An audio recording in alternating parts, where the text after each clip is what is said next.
Human sa pipila ka buwan nga pagbansay sa mga scholars ubos sa Sugbo Kahanas program, kapin sa 2000 niini ang mograduar na karong Martes sa sunod semana.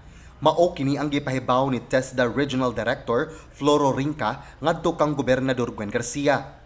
Atol sa graduation, ihatag sa TESDA ang National Certificate o NC2 ngadto sa mga mograduar ug apil na usab ang starter toolkits ug allowance nga gigastuhan sa Kapitulyo nga magamit sa mga mograduar nga trainees pagsugod sa ilang giplano nga negosyo o pagpanarbaho. Gusto ni Governor Gwen nga mag-schedule ta og graduation ani nga unang batch for dili man gyud ni masud tanan ning 2000. So ani diri sa atong social hall ani nato ihimuon ang unang graduation gyud nya.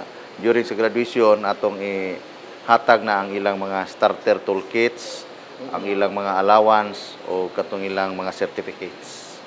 Ang Sugbo Kahanas nga programa gigahinan gayud sa Kapitulyo ug usa ka gatos ka milyon ka pesos nga gamiton pagbansay-bansay sa mga Sugboanon nga mo-qualify sa skills training sa TESDA nga maoy makatabang kanila pagpangita og trabaho o pagsugod og negosyo.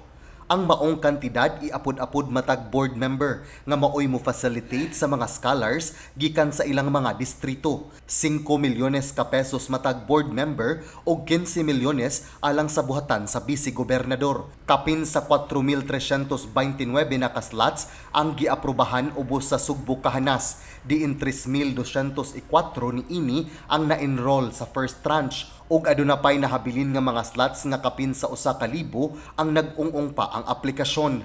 22 ka mga nagkalain-lain nga mga vocational courses ang gi-enrollan sa mga beneficiaries. Apil na dinhi ang driving, electrical installation and maintenance, heavy equipment operation, cookery, hilot wellness massage, bartending, carpentry, plumbing, computer system servicing ug uban pa. Ang TESDA maoy mopahigayon sa training program ngadto usab pagahimuon sa mga training centers sa mga kalungsuran. Samtang ang Kapitulyo maoy mohatag sa support allowances nga gilangkuban sa daily training allowance, protective kit allowance ug internet allowance alang sa online classes.